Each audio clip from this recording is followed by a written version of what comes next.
J'ai la chance d'intervenir en dernier. Je vois qu'il y en a pas mal qui ont l'air fatigués. Donc on va faire en sorte un peu de dynamiser ça. Donc moi, ce que j'aime bien aussi, c'est qu'il y ait de l'interaction. Donc je vais vous solliciter.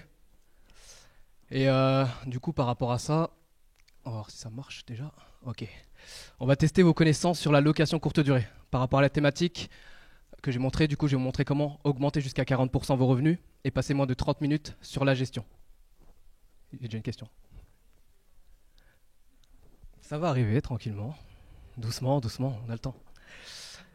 Juste pour savoir par rapport à ceux qui sont là, parce que j'ai discuté avec certaines personnes, donc ça c'est bien, comme ça je peux jauger un peu comment je vais m'adapter. Est-ce qu'il y en a qui sont déjà lancés dans la location courte durée aujourd'hui? Il y en a qui en font? Ouais, très peu. Il y en a qui ont projet d'en faire, qui en ont pas fait? Ok, ah pas mal. Parfait. Donc je pense que les questions que vous avez, ça sera sûrement autour de l'automatisation justement et le fait de maximiser sa renta. Donc pour commencer le petit test sur la location courte durée, pour voir justement ceux qui sont là et qui en font déjà, on va voir déjà, première question. Donc je vais vous poser la question tout simplement, combien d'hôtes en France sont présents sur Airbnb?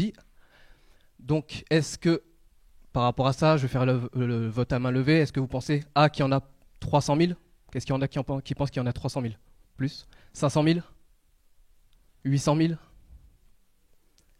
1,1 million? Ok. En fait, la réponse à ça, c'est qu'il y en a à peu près aujourd'hui 500, on approche des 600 000 hôtes sur Airbnb. Donc l'évolution, elle a été croissante depuis la montée en puissance d'Airbnb, où en 2016, on avait 300 000 hôtes. Maintenant, on est à peu près entre 500 et 600 000. Deuxième question, classée par ordre d'importance, les plateformes les plus utilisées par les voyageurs pour réserver leur séjour. À votre avis, juste quelques personnes peuvent me donner un ordre, comme ça, une ou deux personnes. Pour elles, c'est quoi l'ordre?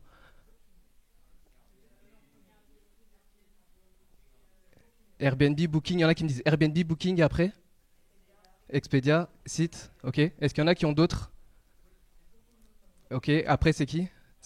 Airbnb, Expedia et les sites, ok. Alors le vrai ordre, c'est Booking, Airbnb, les sites d'hébergement et Expedia. On le voit là par rapport au graphique qui a été pris en compte, du coup les données ressortent de l'été 2020, donc c'est assez récent. On voit que Booking domine largement le marché avec Airbnb. Donc 20% des plateformes rapportent à peu près 80% de résultats et on voit que site d'hébergement, c'est même devant Expedia. Troisième petite question, classée par ordre, les pays qui attirent le plus de touristes dans le monde, du coup avant Covid, par rapport à ça, pareil, 2-3 personnes, est-ce que vous pouvez me donner un ordre par rapport à ça? France en premier, ok. Deuxième, troisième. États-Unis, Espagne pour vous? Ok. France en premier, par contre, c'est l'Espagne et les États-Unis. Bon, on voit que, comme vous avez vu, la France domine le marché. Et dernière petite question pour vous, quel est le filtre le plus utilisé par les voyageurs cette année sur Airbnb, plutôt en 2021? C'était en 2021, les stats. Pour vous, est-ce que c'est l'annulation gratuite qui a été le plus utilisée sur Airbnb? Ouais. Est-ce que c'est plutôt des infections au Covid-19? Non, personne. Okay. Est-ce que ça serait le Wi-Fi? Ouais, quelques-uns quand même, 3, 4, 5. Est-ce que c'est le fait d'accepter les animaux domestiques? Ah, il y en a deux, ils savent, on sait pourquoi ils savent. Ok, en fait, le filtre le plus utilisé en 2021, c'était les animaux domestiques. Ouais, on dirait pas comme ça, mais effectivement, c'était ça. Le Wi-Fi, c'était à peu près 250 millions de personnes qui l'avaient utilisé. Les chiffres, j'ai pas pour les animaux domestiques. Déjà, félicitations à tous d'avoir participé, mais qu'est-ce que ça nous montre ça? C'est qu'il y a une évolution du marché. Et je vais y revenir un peu plus tard par rapport à ça, parce que le problème aujourd'hui, c'est quoi dans la location courte durée? C'est que déjà, il y a de plus en plus de monde sur le marché de la location courte durée. On l'a vu avec les chiffres, l'évolution par rapport à Airbnb. Et deuxième chose, c'est que le mode de consommation des voyageurs, il a totalement évolué suite aux derniers événements. Et du coup, par rapport à ça, il va se passer plusieurs choses. Donc, qu'est-ce qu'on va voir aujourd'hui? Je vais vous partager les nouvelles tendances à connaître pour cartonner en location courte durée en 2022, mais ça va vous servir pour les 10 prochaines années. Je vais vous partager également comment identifier le réel potentiel de revenus, et ça en moins de 5 minutes. Je vous partage aussi la méthode pour remplir son calendrier de manière prédictible et maximiser vos revenus toute l'année. Et on va voir comment automatiser et déléguer sans plomber sa rentabilité. Donc gros programme. Alors qui je suis? Donc pour vous parler de qui je suis, moi je vais pas déballer mon CV, parce que j'ai pas de CV déjà, il serait vide. Je vais vous parler de mon rêve. Moi mon rêve, c'est vivre de ma passion et voyager à travers le monde. Et en fait, mon rêve, depuis toujours, c'est le football. Je vis le foot, je mange le foot, je dors mes foot. Bref, le foot, c'était vraiment toute ma vie. Et j'ai eu l'opportunité, la chance de vivre de cette activité parce que voilà, je me suis battu, c'était compliqué. On sait que c'est pas une activité qui est facile à dominer là-dedans, on peut performer. Et du coup, j'ai réussi à vivre de cette activité quelques temps parce que j'ai eu un accident de voiture, malheureusement, qui a mis fin à ma carrière sportive. J'avais 22 ans, j'étais en pleine progression et cet accident de voiture, il m'a coûté un genou. Parce que du jour au lendemain, du coup, j'ai eu cet accident. J'ai eu une rupture du tendon rotulien et la rotule qui a explosé. Donc ça m'a coûté un an d'arrêt. Et voilà, un an d'arrêt dans le football, c'est compliqué pour revenir à son meilleur niveau. Et du coup, suite à ça, ben, à l'annonce de cette nouvelle, pour moi, j'ai perdu pied en gros. Je suis retombé à zéro. J'ai dû tout recommencer à zéro, remise en question totale, retourner habiter chez ma mère dans un HLM avec mes 3 autres frères. Ma mère qui avait son seul salaire de femme de ménage pour nous prendre en charge les 4. Et à ce moment-là, j'étais jeune, donc j'avais pas d'argent de côté. Donc je flambais en fait, je sortais tous les soirs, etc. Et du coup, j'ai réfléchi et je me suis demandé qu'est-ce que je fais. Qu'est-ce que je fais vraiment. Et en fait, au bout d'un moment, j'ai erré pendant 2 ans. 2 ans à voilà, chercher quoi faire. Et mon entourage m'a poussé à reprendre des études. Donc j'ai repris des études, BTS, comptabilité, gestion. Sauf que j'ai fait mon stage de fin d'année, enfin avant de passer l'examen. Et à la fin de mon stage, je me rends compte que en fait c'est mort. Voilà, je venais bosser à 8h, finir à 17h. À ce moment-là, je me suis dit c'est mort, le salariat c'est pas pour moi. Donc je vais pas à la fin de ces études, je vais pas passer les examens. Par contre, à ce moment-là, je vais me faire une promesse. Et la promesse que je me suis faite à ce moment-là, c'est de me construire un avenir à l'image d'une vie qui m'inspire.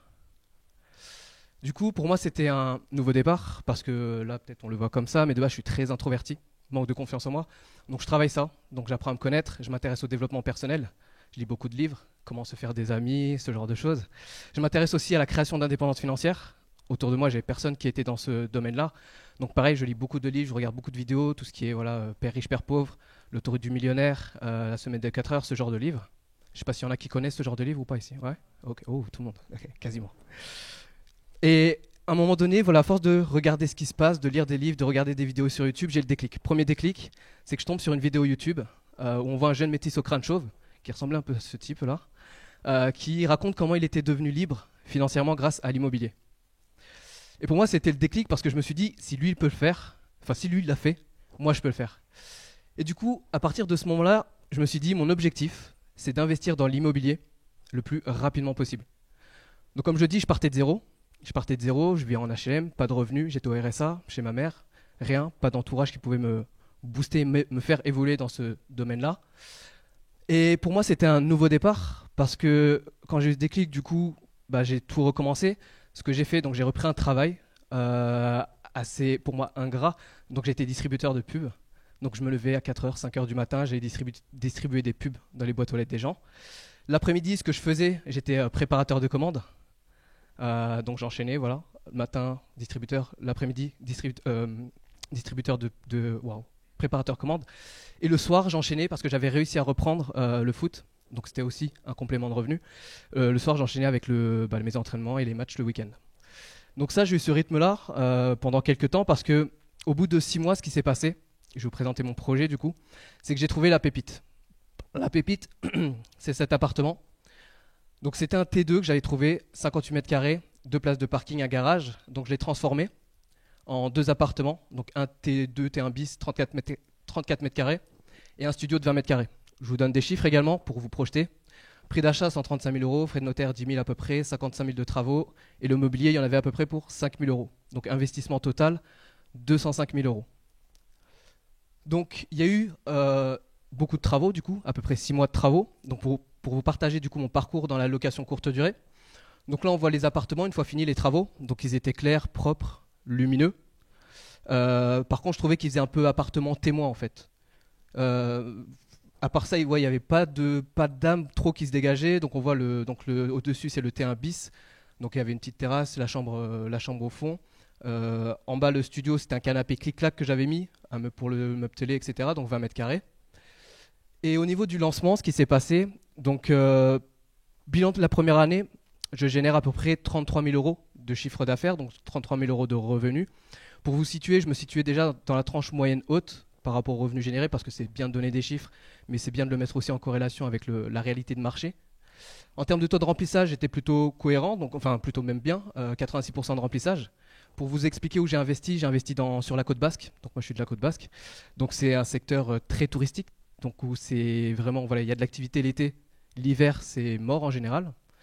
Et par contre en termes de temps de gestion, j'y passais à peu près 15 heures par semaine. Du coup à la fin de cette première année, je me pose, je fais un bilan. Et en faisant ce bilan, je me dis non, c'est pas possible. Parce qu'en fait, je m'étais rendu compte que je passais énormément de temps à échanger avec les voyageurs, à gérer les prix sur mes calendriers, à vouloir modifier à chaque fois deux, trois petits trucs. Je faisais le ménage, le linge, accueillir les voyageurs, les entrées et sorties, etc. Et quand j'avais commencé à chercher à déléguer, je me rendais compte qu'il me restait plus grand chose dans les poches à la fin du mois. Sauf que quand je me suis lancé, bah, c'était pas ça le projet. C'était pas ça le projet. Du coup, je me suis mis à réfléchir, à me demander comment faisaient les autres, mais comment je pouvais moi aussi pouvoir implémenter leur stratégie, leur technique pour l'appliquer à mes propres locations courte durée pour optimiser mes revenus. Et de là, je ne sais pas si ça vous parle. Est-ce qu'il y en a qui connaissent, qui ont vu ce film et qui savent de quoi ça parle? Ouais. Ok, The Founder. Et en fait, un jour, je me pose, du coup, devant ce film, et là, pareil, déclic. Il y en a, je ne sais pas si vous connaissez l'histoire de. Il y en a qui connaissent l'histoire de McDo ou pas vraiment. Je vais vous partager rapidement l'histoire de McDo. En fait, ce qu'on ne sait pas, c'est que par rapport à McDonald's, donc à cette époque-là, dans les années 50-60, donc c'était voilà, l'industrie des fast-food. Et en fait, les fast-food, ils avaient, ce qu'ils faisaient, c'est qu'ils faisaient toutes sortes de plats. En fait, ils faisaient en sorte de satisfaire le maximum de clients. Donc ils pouvaient servir des tacos, des côtes de porc grillées, des burgers, des pizzas, ils faisaient tout. Et sauf que le problème par rapport à ça, première chose, c'est que les clients n'étaient pas forcément satisfaits de la qualité. Et deuxième chose, c'est qu'au niveau du temps de livraison des plats, c'était pas forcément le mieux parce que ça mettait énormément de temps à arriver. Et en fait, l'idée révolutionnaire qu'a eu McDonald's à ce moment-là, c'est qu'ils ont décidé de se concentrer sur une offre spécifique qui s'adressait à un client cible.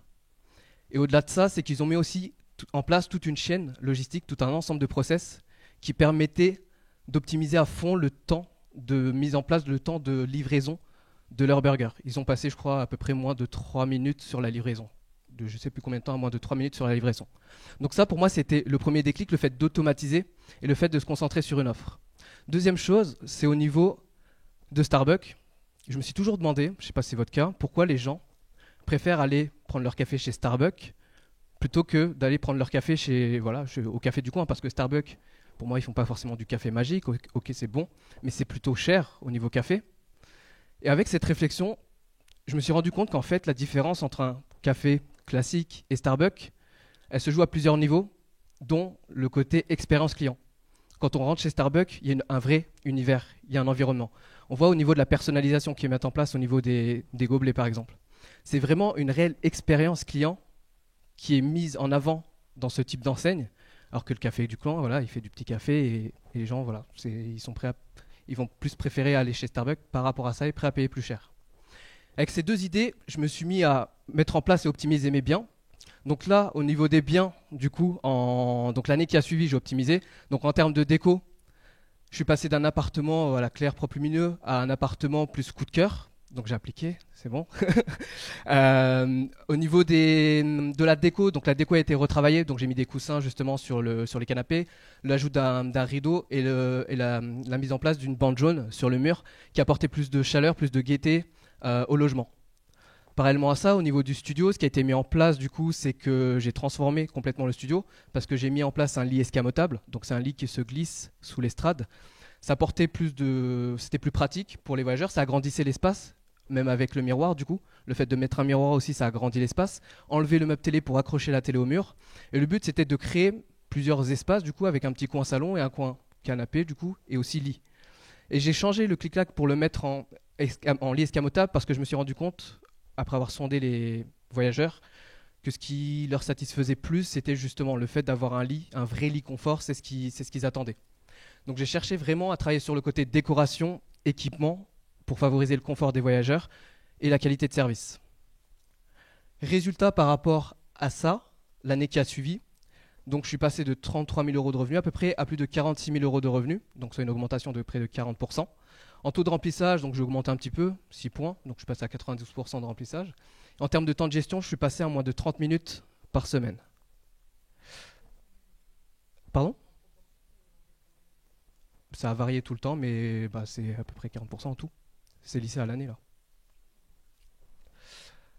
Du coup, En bonus aussi, c'est que du coup, je me suis classé premier de ma ville, donc sur Anglette. J'ai réussi à me classer premier de ma ville grâce à toutes les stratégies que j'avais mis en place. Du coup, ce qui s'est passé à fin d'année 2018, je me suis dit, je commence à toucher mon rêve du bout des doigts. Je génère un bon complément de revenus. Mais qu'est-ce qui se passe si je ne suis pas sur place? Parce que là, c'était facile, s'il y avait moyen d'intervenir. Enfin, j'étais à côté, ça se passait bien. Du coup, je me suis dit, je vais partir à l'aventure. Fin 2018, ce que je fais, c'est que je rends mon appart dans lequel j'étais locataire. Je vends la plupart de mes affaires, je me mets en mode minimaliste. Et je commence à voyager à travers le monde. Du coup, je pars je pars au Maroc, je pars dans le sud de l'Espagne, à Ibiza, je pars à Majorque, je pars à Budapest, je pars test ultime que je pars au Vietnam pendant 2 semaines, 3 semaines, donc à plus de 12 000 km de chez moi. S'il se passait quelque chose, en gros, j'étais foutu. Et je vois qu'au final, tout se passe bien. Par rapport à l'écosystème que j'avais mis en place, ça tournait bien. Je ne suis pas passé par une conciergerie, donc je déléguais pas toute la gestion à une conciergerie. J'ai juste mis en place une équipe logistique et un écosystème qui me permettait d'avoir cette liberté pour voyager. Et en fait, j'ai continué à voyager comme ça, 2018, 2019, jusqu'à ce que du coup le Covid arrive, 2020. Donc là, c'était pour certains l'effondrement d'Airbnb. Donc il y en a qui ont stressé, paniqué, qui sont repassés du coup en location classique. Moi, ce que j'ai fait par rapport à ça, et pour être honnête, bien sûr, j'ai paniqué aussi, pas paniqué, mais stressé par rapport à l'avenir de la location courte durée. Parce que quand il se passe ce genre d'événement, on ferme les frontières, on doit bloquer ses appartements, on se demande qu'est-ce qui va se passer pour la suite en fait. Donc moi, par rapport à ça, j'ai réfléchi du coup à une stratégie de repli pour pallier à la situation. Et en termes de résultats obtenus sur cette année-là, je suis passé à 37 000 euros de revenus à peu près. Et en termes de taux d'occupation, je suis passé à 62% de remplissage. Et en fait, par rapport au taux de remplissage, je vais revenir là-dessus, parce que si j'avais dit à la plupart des gens que j'avais fait uniquement 62% de remplissage sur cette année, la plupart m'auraient dit « bah ouais, j'ai fait une mauvaise année ». Sauf que par rapport aux revenus générés, j'ai fait une excellente année par rapport à la situation qu'on connaît. Et c'est pour ça que le taux de remplissage n'est pas un gage de réussite, de fiabilité, de résultat quand on fait la location courte durée. C'est vraiment les revenus générés qui comptent. Bien sûr, il y a une corrélation entre les deux, mais c'est vraiment le côté taux de remplissage plus par rapport aux revenus générés qui compte. Du coup, 2021, j'ai continué. J'ai varié ma stratégie parce qu'il y a dû avoir un logement que j'ai dû adapter par rapport à la situation aussi et par rapport à ce qui s'est passé dans mon secteur. Donc sur un logement que j'exploite maintenant en location courte durée, je vais vous partager quelques chiffres. C'est que ce logement, sur l'année 2021, tout seul, il m'aura généré à peu près 30 000 euros de revenus et 80% de remplissage. Donc encore une fois, ce n'est pas que le remplissage, c'est les revenus qui comptent. Et j'ai réussi sur l'année 2021 toujours à me classer premier de ma ville, parmi les top loueurs de mon secteur. Donc là, attention par rapport aux chiffres parce qu'ils sont un peu biaisés sur le mien, qui est premier. Mais du coup, voilà, on voit qu'en termes de résultats obtenus, je suis toujours dans les premiers, donc les top loueurs de mon secteur. Et c'est en ça où j'ai compris que l'année dernière, vraiment, c'est là où je me suis vraiment rendu compte que la location courte durée, c'est vraiment le système d'exploitation le plus puissant pour accélérer vers son indépendance financière. Et ça, c'est grâce à sa flexibilité.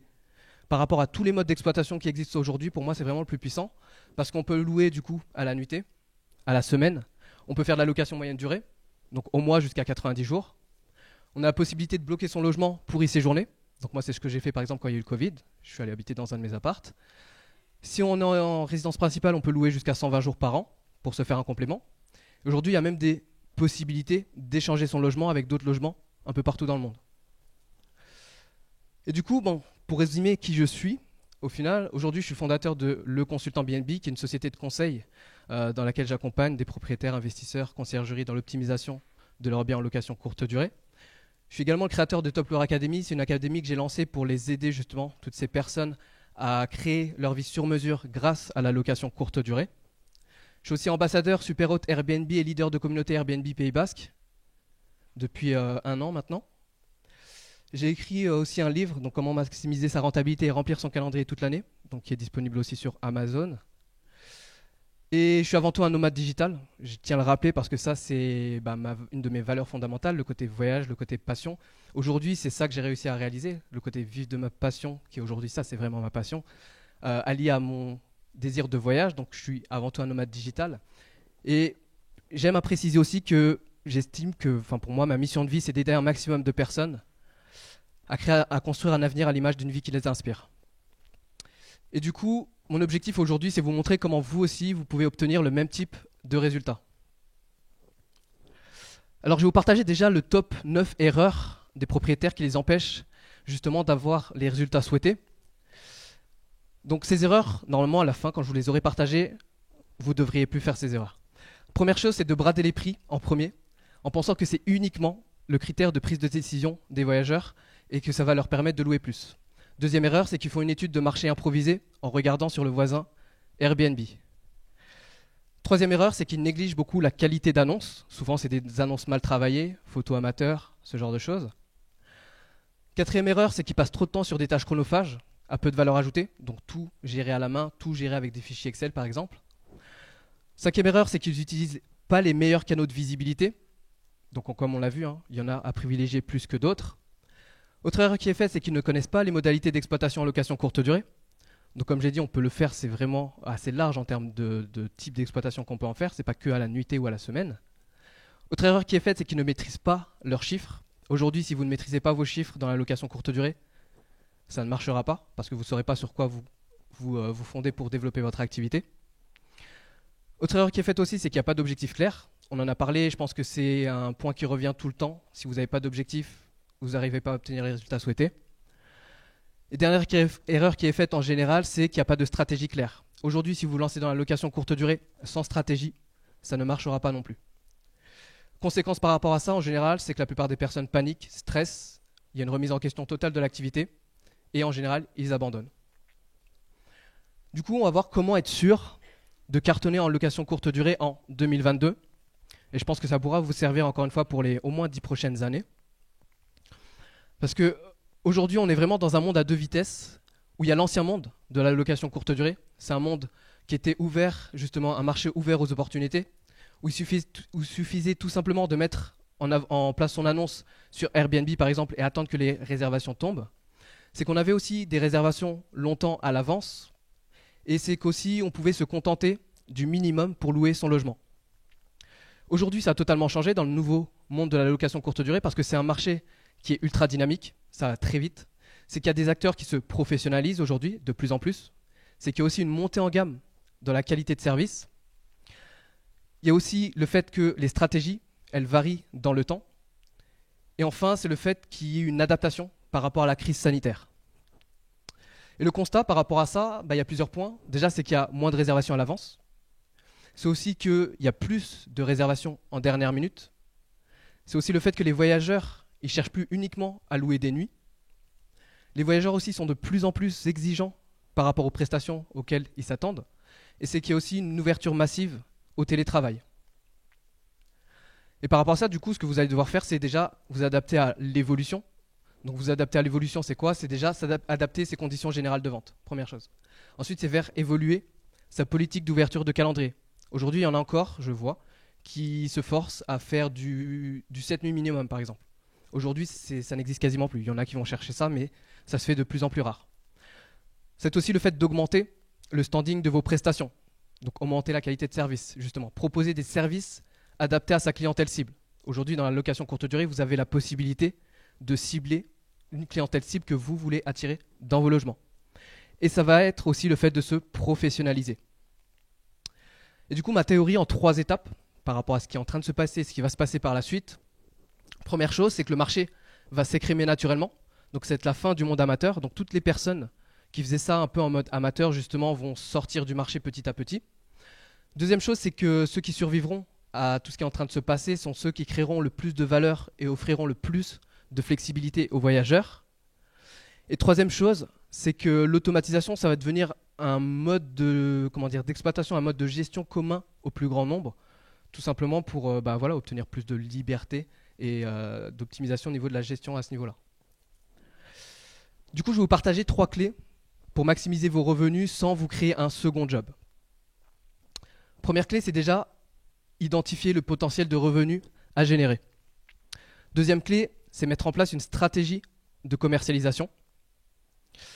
Et troisième clé, c'est de mettre en place un système LCD automatisé. C'est OK, on me suit jusque-là? Tout le monde est OK, on ne dort pas, c'est parfait. Première chose, ça va être identifier le potentiel de revenu. Pour ça, il y a 3 notions à identifier pour connaître son potentiel de revenu en location courte durée. Par rapport à ça, justement, il y a 3 questions que vous devez absolument vous poser quand vous lancez ou quand vous souhaitez vous lancer pour vous projeter. Déjà, ces premières choses, c'est combien génèrent les top loueurs de votre secteur. Parce qu'en sachant ça, vous allez pouvoir fixer en fait par rapport aux meilleurs du secteur, du coup combien ils génèrent, et ça va vous donner un objectif ambitieux. J'aime bien me projeter sur des objectifs plutôt ambitieux. Ensuite, c'est de savoir où ils sont placés. Et troisième chose, c'est de savoir qu'est-ce qu'ils proposent et quel est leur niveau de standing. Et ça, vous pouvez le faire vraiment en instantané en moins de 5 minutes, parce qu'il y a des outils aujourd'hui qui existent pour ça. Il n'y a pas besoin de mettre une fausse annonce sur le bon coin. Il n'y a pas besoin de se comparer avec des concurrents potentiels dont vous ne savez pas forcément la valeur. Et justement, je vais vous montrer tout simplement rapidement comment faire son étude de marché en moins de 5 minutes et identifier son potentiel de revenu. Et ça, c'est justement un hack que je veux partager aussi qui va vous permettre d'espionner vos concurrents. Cet outil, donc je vais vous montrer rapidement, cet outil, ça s'appelle RDNA. Donc il est accessible à tout le monde, il est accessible en ligne. Et en fait, la particularité de cet outil, c'est que dans la partie Top Properties, donc quand vous voyez dans la barre de menu à gauche, il y a une partie qui s'appelle Top Properties. La partie Top Properties, ça permet de répertorier les top loueurs de votre secteur, c'est-à-dire ceux qui génèrent le plus de revenus. Qui dit ceux qui génèrent le plus de revenus, donc c'est potentiellement vos concurrents directs. Donc là, par exemple, j'ai fait ressorti l'exemple de la ville de Biarritz. Et en gros, de base, il sort les 12 premiers. Donc là, j'ai que les 6 premiers. Mais de base, il sort les 12 premiers. Donc le premier, on l'enlève parce qu'il est erroné. Mais on voit que par rapport aux autres, donc l'idée, c'est tout simplement de partir sur une projection où là, vous avez la moyenne. Déjà, rien que si vous faites la moyenne entre le deuxième et le sixième, vous avez déjà une moyenne de revenus potentiels que vous pouvez espérer. Donc rien que par rapport à ça, rapidement, en l'espace de 5 minutes, vous allez pouvoir voir qui sont les top loueurs de votre secteur, où ils sont placés, parce que là, ce qu'on voit par rapport aux petits points, c'est là où ils sont placés eux. Et en fait, en allant sur ces petits points-là aussi, vous allez pouvoir voir directement leurs annonces. Donc voir directement leurs annonces, c'est quoi? C'est voir ce qu'ils mettent en place au niveau de l'annonce, peut-être les services qu'ils proposent, peut-être ce qu'ils ont mis en place au niveau de la description, peut-être aussi voir les commentaires.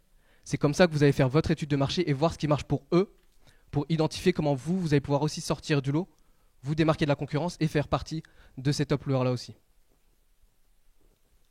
Ensuite, ça va être mettre en place la stratégie de commercialisation. Stratégie de commercialisation, de base, comme je dis, en location courte durée, l'objectif, ça va être de vous professionnaliser. C'est vraiment avoir l'attitude d'un chef d'entreprise, d'être en mode entrepreneur, parce qu'on ne fait pas de la location courte durée comme on fait de la location classique. Là, aujourd'hui, vous allez gérer potentiellement une équipe, vous allez mettre en place des tarifs, vous allez mettre en place une annonce, donc il faut avoir un minimum aussi de compétences ou de connaissances en marketing, en visibilité.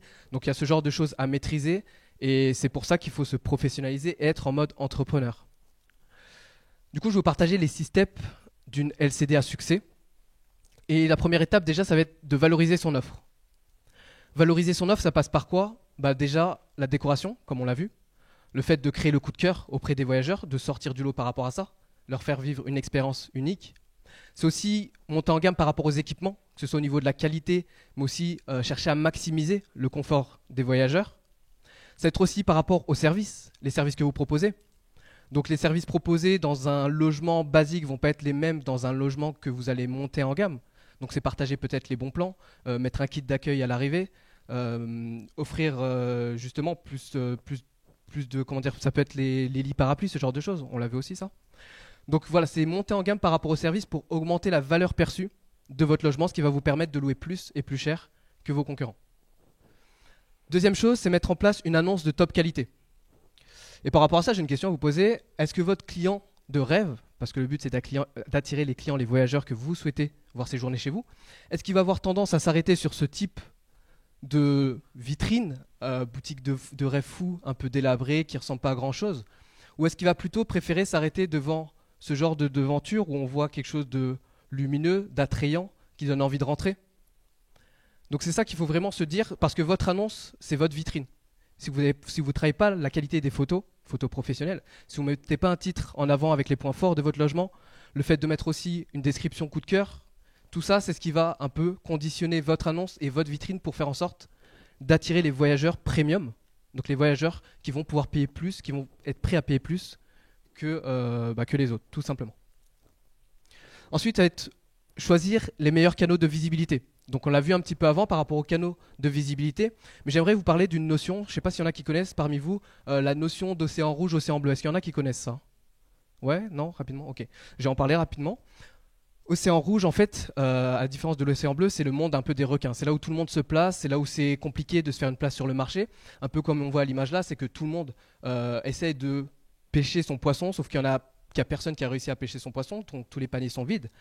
Ça, c'est un peu l'image d'Airbnb aujourd'hui, c'est que tout le monde est sur Airbnb, tout le monde parle de faire du Airbnb, et la plupart des gens qui sont sur Airbnb ont du mal à louer. À côté de ça, il y a des plateformes comme Booking, justement, qui représentent un peu l'océan bleu. Il y en a qui essayent de se placer. L'océan bleu, c'est ça, c'est le monde des opportunités. C'est là où il y a de la place, c'est là où les gens n'ont pas l'habitude de se positionner. Et j'ai déjà eu des retours comme quoi la plupart des gens pensent que c'est un peu compliqué de prendre en main Booking, que leur politique est un peu difficile à comprendre, etc. Mais après, c'est à vous de faire le choix. Est-ce que vous voulez tout simplement être sur Airbnb, aller là où c'est facile, mais par contre pour louer c'est compliqué? Ou est-ce que vous voulez mettre un peu plus d'énergie pour maîtriser un système qui va vous permettre d'avoir des clients en automatique et qui vont être prêts justement, encore une fois, à payer plus cher leur séjour? C'est ça la question à se poser. Donc là, je parle de Booking, mais il y a aussi d'autres stratégies à mettre en place. On peut mettre en place des stratégies aussi hors plateforme. Mais c'est juste aussi pour rappeler que le but, c'est pas forcément d'être présent sur ces plateformes, parce que je pense que la plupart d'entre vous, vous saviez que c'était ces deux plateformes qui étaient intéressantes. Mais le but, c'est vraiment de se placer parmi les top loueurs de votre secteur sur ces plateformes-là. C'est pas simplement faire acte de présence sur ces plateformes. Donc on l'a vu, je le remonte rapidement, encore une fois, 20% des plateformes vont drainer à peu près 80% du trafic. Ça aussi, c'est à prendre en compte par rapport à votre emplacement du logement, parce que ces données-là vont peut-être pas être valables pour des logements qui sont peut-être justement des maisons qui sont vraiment en bord de mer, ou comme on a vu par rapport à des mobil-homes, ça peut être par exemple Abritel qui va attirer un peu plus de monde. Donc c'est vraiment aussi à prendre en considération par rapport à votre emplacement. Ensuite, c'est le fait d'avoir une stratégie tarifaire. Stratégie tarifaire, comme je le dis, le but c'est pas de mettre son prix au doigt mouillé. Ça c'est plus possible, parce que le but de la stratégie tarifaire, encore une fois, c'est de maximiser vos revenus. Le but de la stratégie tarifaire, c'est pas de remplir son calendrier à 100%. Donc bien sûr, le but, c'est de faire corréler ces deux choses. Si on arrive à 100% et qu'on arrive à maximiser ses revenus, c'est parfait. Mais des fois, il vaut mieux ne pas forcément chercher à remplir à 100%, parce que je pense qu'il y en a certains d'entre vous qui font de la location courte durée, ça a été aussi mon cas. Le fait de vouloir remplir à 100% mon calendrier, par exemple, retour d'expérience perso, c'est que le fait de brader mes prix, à un moment donné, j'attirais des voyageurs de mauvaise qualité. Ce qui se passait, du coup, ils venaient, ils laissaient l'appartement soit sale, soit ils le dégradaient. Sauf qu'à un moment donné, je me suis dit, ok, je préfère ne pas louer ces nuits-là, parce qu'au final, ça me coûte plus que ça me rapporte. Mais je préfère louer du coup un peu plus cher, et quitte à pas remplir, au moins je maximise mes revenus, au moins j'attire des voyageurs de qualité, et j'ai pas ce souci-là. Et par rapport à la stratégie tarifaire, il faut bien comprendre que le prix, la prise de décision, elle est juste émotionnelle. Le prix, c'est juste une donnée émotionnelle. La plupart des gens sont adeptes des bons plans. C'est pour ça que là, je mets l'image de la promo. Mettre en avant des promos. Donc le but de la promo, c'est pas forcément baisser votre prix. Vous pouvez très bien donner l'illusion, c'est ce qu'ils font tous, d'augmenter le prix et de faire une promo pour avoir un prix normal sur le marché. Mais encore une fois, c'est pas dénigrant d'avoir un prix barré. Parce que je sais qu'il y a certaines personnes qui pensent que montrer un prix barré, ça veut peut-être dire que l'appartement ne vaut pas ça, ou que peut-être ils vont arnaquer le voyageur. Non, pas du tout. Pas du tout, les gens sont friands de ça, on aime ça, c'est les bons plans, c'est comme ça. Et je vous ai montré justement 2 annonces pour illustrer ça. Donc même si le prix est différent, là on est sur des nuits à plus de 200 € la nuit. Donc je pense que des personnes qui sont à plus de 200 € la nuit ne sont pas à 10 € près pour choisir leur logement. Mais la différence entre ces deux annonces qui se valent quasiment, si vous regardez bien, elle se fait où? La vraie valeur perçue, elle se fait au niveau du prix barré. Parce que là on voit un logement du coup avec le prix barré, donc la valeur perçue qui est largement augmentée par rapport à son vrai prix. Et celui d'en dessous, si on le voyait tout seul, ben voilà, on se dit ouais c'est 652 €, ok. Alors que là on voit qu'on fait une bonne affaire quand même. Donc l'impression, la psychologie du voyageur, elle ne sera pas du tout la même face à ces 2 annonces. Ensuite, ça va être le fait de valoriser l'expérience voyageur. 5e étape. L'objectif par rapport à l'expérience voyageur, le voyageur il doit ressortir content. Il doit ressortir, peu importe ce qui se passe dans votre logement, il doit sortir heureux, satisfait. Donc j'aime bien cette image de Simon Gémery, je ne sais pas s'il y en a qui connaissent. Non, ouais, ah oui, il y en a quand même. Donc peu importe ce qui arrive, que ça se passe pas très bien, que ça se passe bien, il doit ressortir content. Pourquoi? Parce que ça va faire en sorte de générer des notes 5 étoiles. Et ça va vous permettre de générer des commentaires, pareil, 5 étoiles, 10 sur 10, avec des super commentaires. Et pour avoir ce type de commentaires, pas forcément besoin de faire des accueils physiques. Moi aujourd'hui sur mes biens, je ne fais pas d'accueil physique. Et voilà, c'est le type de notes qu'on peut obtenir même sans faire d'accueil physique. Donc pas de croyance limitante à avoir sur le fait de forcément accueillir ces voyageurs pour avoir les meilleures notes possibles. Et du coup, en réunissant l'ensemble de ces critères, ça va vous permettre de devenir le top loueur de votre secteur. C'est qu'encore une fois, pour réussir à être performant, pour réussir à louer plus que le marché, votre but, votre objectif, c'est de faire partie des meilleurs. Ça, je voulais vous montrer tout simplement les résultats que j'ai eus. Donc, c'était pour vous prendre vraiment un des pires moments, parce que je sais qu'il y en a qui aiment raisonner quand même en termes de pire scénario qui peut arriver. Donc, fin 2020, deuxième confinement. Donc, malgré ça, en mettant en place tout ce qui a été partagé, les résultats sont tombés. Il y a eu les réservations qui ont continué à tomber et j'ai continué à être rentable sur cette période-là. Du coup, on va passer au système LCD automatisé. Donc là, je vais rentrer dans le côté un peu plus technique, mais ça va rester assez simple, donc vous en faites pas. Parce qu'aujourd'hui, il y a deux solutions pour avoir un système LCD automatisé. Aujourd'hui, donc j'ai vu, il y a quelques personnes, c'est ça, qui font déjà de la location courte durée, qui ont automatisé. Il y en a qui ont fait? Ouais. Est-ce que vous pouvez partager une ou deux personnes rapidement ce que vous avez mis en place par rapport à l'automatisation? Ouais. Est-ce que tu peux... Juste rapidement, qu'est-ce que tu as mis en place en termes d'automatisation, toi? On passe par une conciergerie qui s'occupe de tout, Okay. qui gère le ménage, la femme de ménage. L'accueil du coup se fait via une boîte à clés, donc les locataires sont autonomes. Et voilà, ils gèrent vraiment tout le... Ok. Et toi, tu gères la partie, donc les annonces, les prix peut-être, ou c'est eux aussi qui gèrent? D'accord, donc... Ok, donc c'est eux D'accord, ils ont tout... La conciergerie joue tout. Gère tout. D'accord. Est-ce que tu peux partager rapidement, du coup, Fred, ce que tu as mis en place? Moi, j'ai minimisé la partie conciergerie pour en fait augmenter ma marge. J'ai fait un peu ce que tu as fait au départ. Serrure connectée, mail automatique, relance automatique, facture automatique. Donc ça me prend 30 minutes aussi par semaine. Okay. Et j'ai juste embauché une femme de ménage en fait qui fait les rotations des chambres. D'accord. Et toi, tu gères du coup la partie commercialisation, les prix, etc. Moi, qui gère et j'ai mis caméra dans les communs pour visionner les mouvements en fait. Ok. Nickel, parfait. Très bien, c'est parfait parce que justement, les deux solutions pour avoir un système LCD automatisé, c'est celle-là, donc c'est la délégation totale à une conciergerie BNB, donc ils vont prendre l'entièreté de la gestion du bien. Avantage, c'est qu'on a une tranquillité d'esprit, donc il n'y a pas de problème, c'est eux qui gèrent tout de A à Z, sauf que l'inconvénient, c'est l'impact sur la rentabilité et le fait de trouver une structure à la hauteur, parce qu'aujourd'hui, il y a beaucoup de personnes qui se lancent justement dans ce type de format, parce que justement, il y a de plus en plus de monde sur le marché, donc il y a de plus en plus d'activités à créer à ce niveau-là. Et le problème, c'est que ces structures ne maîtrisent pas forcément, que ce soit les process, que ce soit les stratégies de commercialisation. Donc il y en a qui ne vont pas forcément avoir les meilleurs résultats, elles vont se contenter de mettre l'annonce sur Airbnb, attendre que les réservations tombent. Et après, pareil, sur le processus de ménage, etc., c'est pas forcément au top du top. Et par rapport à ça, donc deuxième format possible, c'est le mode de gestion hybride. Mode de gestion hybride, l'avantage, c'est qu'on garde le contrôle par rapport à ce qui se passe sur nos locations courte durée. C'est que ça a un faible impact sur la rentabilité. Sauf que l'inconvénient par rapport à ça, ça va être la mise en place, qui peut être qui peut prendre un peu de temps sur la mise en place. Le fait de trouver les bons prestataires, ça aussi, ça peut être une petite mission quand même. Et c'est chronophage si c'est pas optimisé, parce qu'on va voir cette volonté de nous-mêmes gérer. Sauf que si on met pas en place les bons process, ça va pas forcément tourner comme il faut. Du coup, je vais vous parler de ma vision du système LCD automatisé basé sur ce modèle-là, justement, du plus hybride. Parce que quand on pense automatisation, en général, on va se dire, voilà, je vais utiliser peut-être un outil de gestion pour automatiser les mails, etc. Mettre une boîte à clés pour gérer les entrées-sorties. Sauf que ça ne s'arrête pas à l'automatisation. Ma vision de l'automatisation, elle va vraiment plus loin parce qu'elle part déjà de la qualité de l'annonce. C'est de mettre en place une annonce où on va partager déjà un maximum d'informations. Donc l'annonce hypnotique, c'est l'annonce qui va créer le coup de cœur, mais aussi on va partager un maximum d'informations pour éviter toutes les premières questions pré-réservation. Donc c'est avoir une annonce complète à ce niveau-là. Il va aussi y avoir du coup, deuxième étape, la réservation. Donc bien être calé sur la réservation. Ensuite, ça va être l'envoi des informations clés.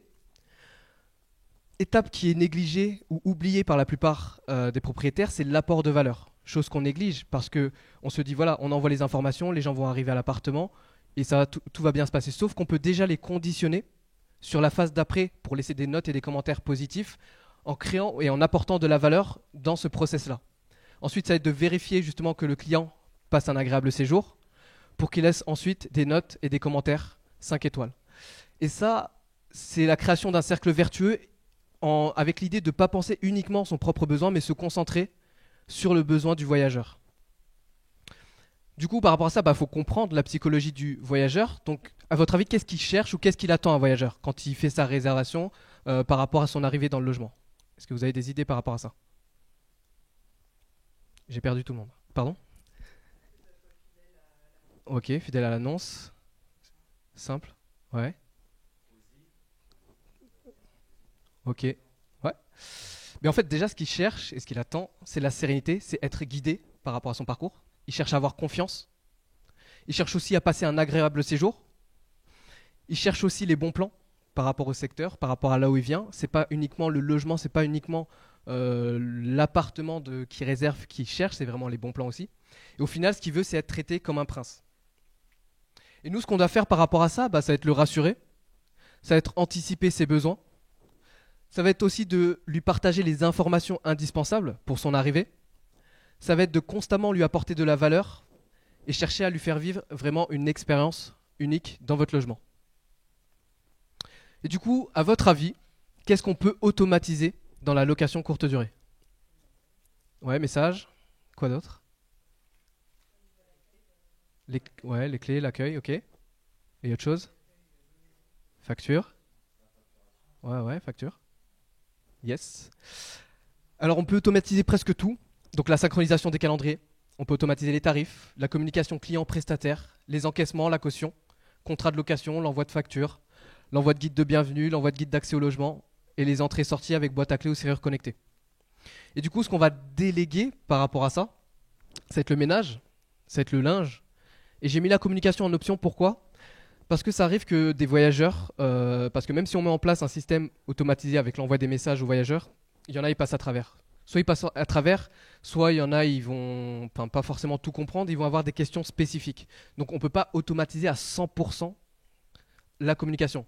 Donc soit vous la gérez vous-même pour répondre aux questions résiduelles que vous avez, ou alors vous avez la possibilité de déléguer, soit à des personnes, ça peut être votre prestataire, ça peut être des prestataires externes aussi, il y a des plateformes aussi qui existent pour ça, pour gérer la communication voyageur lors de l'arrivée dans le logement, ou des questions spécifiques.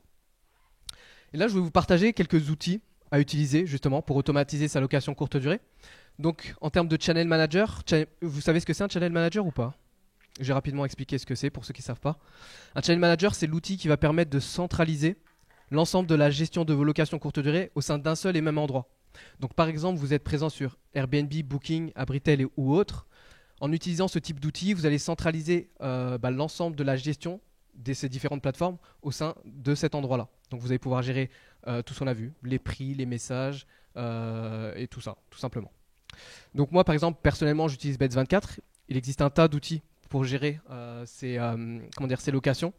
Moi, j'utilise celui-là, donc ça fait plus de 5 ans que j'utilise celui-là et je me suis lancé avec celui-là et je le trouve, moi, le plus complet en termes de fonctionnalité, mais aussi en termes de rapport qualité-prix.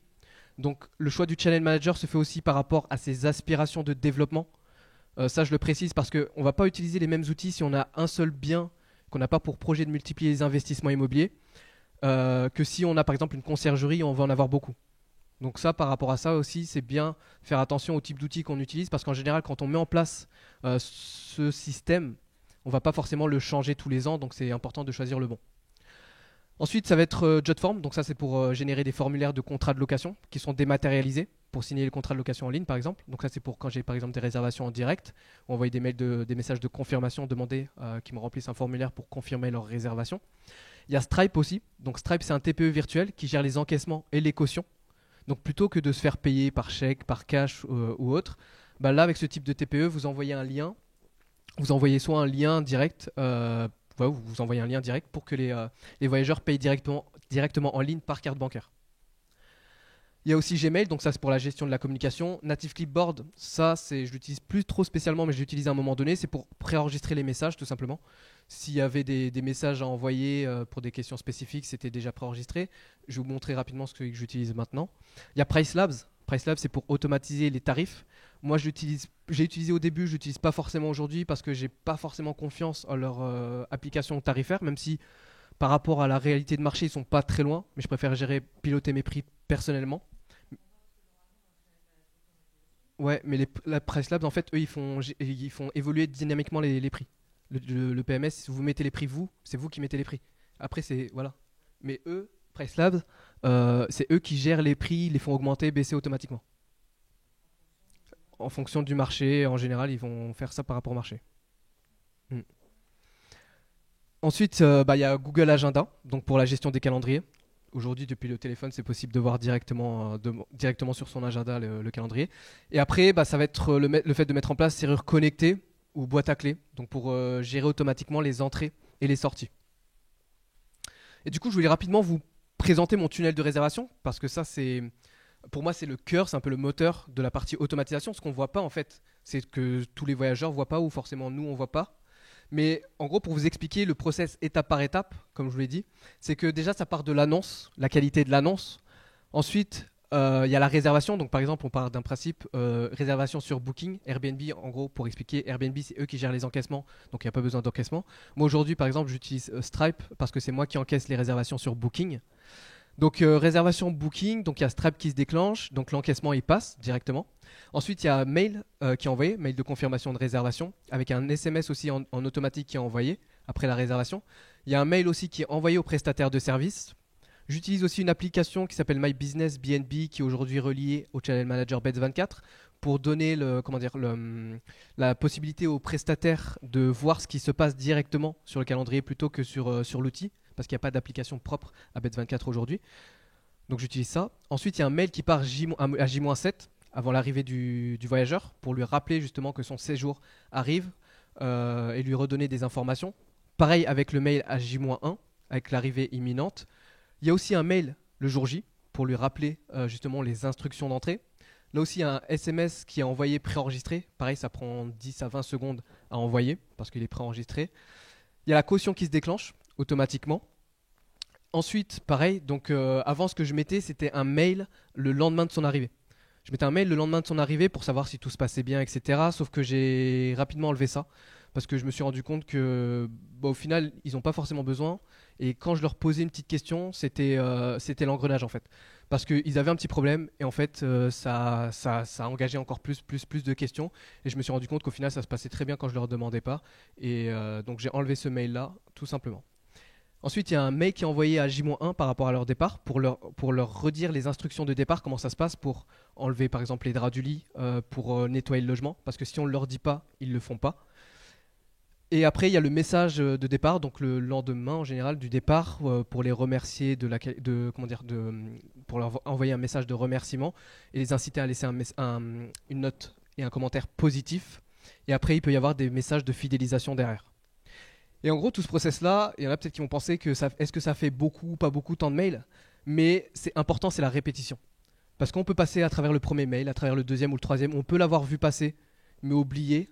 Moi, ça m'arrive en tant que voyageur, je voyage beaucoup, mais un des seuls mails que je vois, c'est le J-1 ou le jour J. Les autres, je fais pas gaffe. Et c'est là où c'est important, justement, la répétition, parce que tous les voyageurs n'ont pas forcément le même mode de fonctionnement. Il y en a, ils ont besoin d'être rassurés longtemps à l'avance. Il y en a, ils s'en foutent, ils vont prendre en considération à partir de J-1. Donc la répétition est ultra importante, et ça encore, c'est tout le process de création de valeur qui est partagé à travers cette séquence mail. Ouais.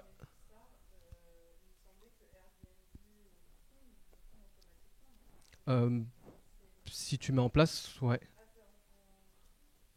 Tu peux le mettre en place. Moi, je le mets du coup depuis le Channel Manager. Comme ça, j'ai tout qui est piloté depuis l'outil. Mais je ne le mets pas sur les plateformes directement. Donc pour récap, en gros, la mise en place d'un système automatisé, ça passe par 3 points. Donc premier, l'équipe logistique, donc avec la mise en place aussi d'une boîte à clés. Mettre en place son équipe logistique, ça va être aussi le fait de mettre en place un outil de gestion adapté, donc le Channel Manager. Et c'est aussi la mise en place d'un process plus le tunnel de réservation. Le tunnel de réservation, donc c'est l'envoi de mails, la communication qui est faite avec les voyageurs et les prestataires de services.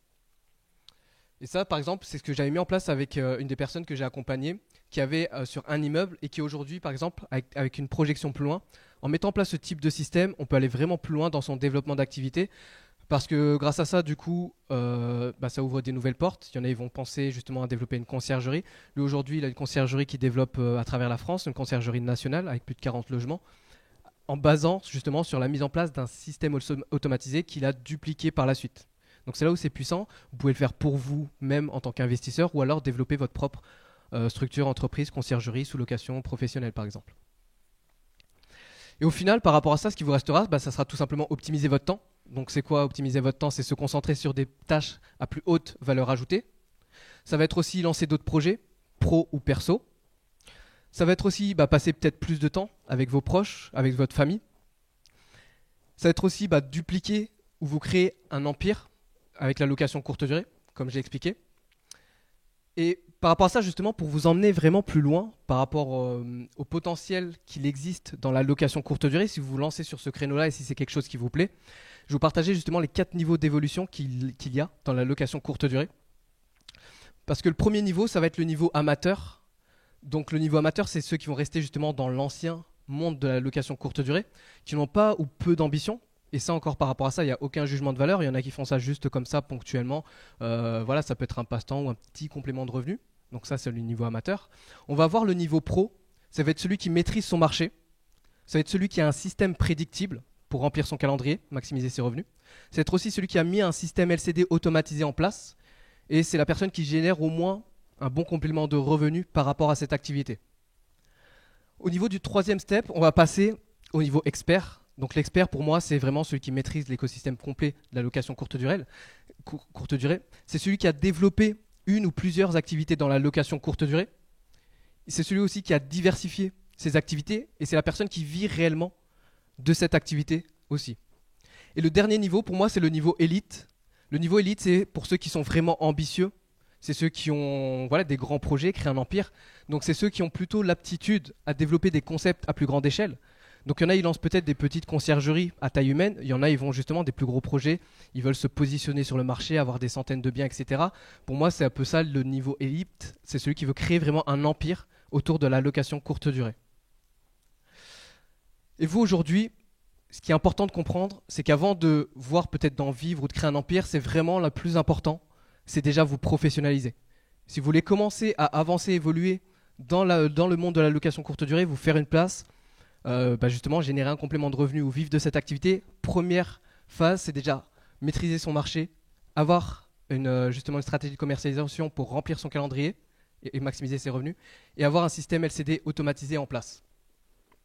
Et du coup, vos forces aujourd'hui, c'est simple, c'est que la majorité des propriétaires ont peur et ne maîtrisent pas la location courte durée. C'est vraiment une majorité. Et je le vois constamment tous les jours en tant qu'ambassadeur Airbnb. Du coup, je vois les messages passer sur Airbnb des gens qui se lancent et la plupart ne maîtrisent pas. Vous disposez aujourd'hui de plusieurs stratégies pour pallier à n'importe quelle situation en toute sérénité. Donc on l'a vu, courte durée, c'est la nuitée, la semaine, mais c'est aussi au mois. Donc on peut s'adapter peu importe ce qui se passe aujourd'hui. Et j'aimerais vous partager justement les 3 points les plus importants à retenir aujourd'hui par rapport à tout ce que je vous ai partagé. Premier point, c'est que le succès repose uniquement sur la création de valeur que vous allez faire. Deuxième chose, c'est que l'important, c'est de vous lancer justement avec le mindset d'un entrepreneur.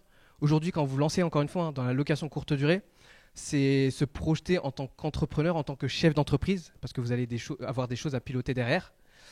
Et la troisième chose, c'est vraiment prendre en considération aussi que la location courte durée, c'est un accélérateur de potentiel pour créer sa vie sur mesure. Et je vais finir là-dessus parce que pour moi, c'est une citation qui me parle beaucoup. C'est que le futur appartient aux audacieux et à ceux qui ont décidé de créer un avenir à l'image d'une vie qui les inspire. Voilà.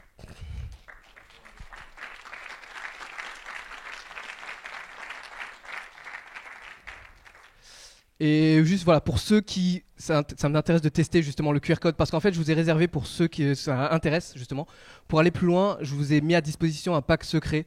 Donc le pack secret, il y a quoi dedans? Il y a pas mal de choses. Il y a un extrait de mon livre, il y a un outil pour calculer justement la rentabilité, pas la rentabilité, le cash flow. J'ai mis à disposition un outil, donc tout ça c'est gratuit. Un outil pour calculer le cash flow net avant impôt que vous pouvez réaliser. Je vous partage aussi les 7 étapes d'un lancement LCD à succès. Et il y a aussi d'autres bonus que vous verrez dedans et puis des petites surprises pour ceux qui téléchargeront ça. Donc vous pouvez scanner directement le QR code. Vous me dites ça marche d'ailleurs? Ça m'intéresse. Ok, nickel. Vous pouvez me suivre sur Facebook, Instagram. Instagram, n'hésitez pas parce que je partage plus de choses sur Instagram, justement, tout ce qui est lié à la location courte durée avec consultant BNB. Donc vous pouvez me rajouter directement.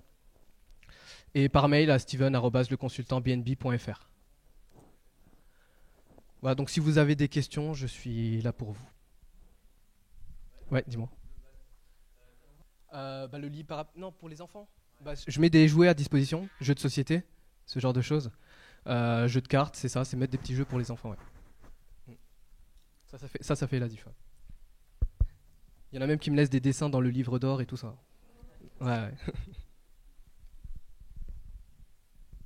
Pas de questions du coup? J'ai été si clair que ça. C'est beau. Ok. Je crois, hein. Attends. Alors moi en particulier, ce ne sera pas une question, c'est juste pour te féliciter par rapport à ce que tu as fait. Et je pense que ton message d'aujourd'hui est celui d'inspirer les gens, parce qu'effectivement, il y a beaucoup qui pensent que c'est impossible. Et toi, tu l'as très bien réalisé. Et aujourd'hui, tu m'as inspiré. Je sors vraiment boosté de ça. Et je pense que par rapport à ça, je vais également me lancer dans cette forme d'exploitation. Merci beaucoup. Merci pour le message.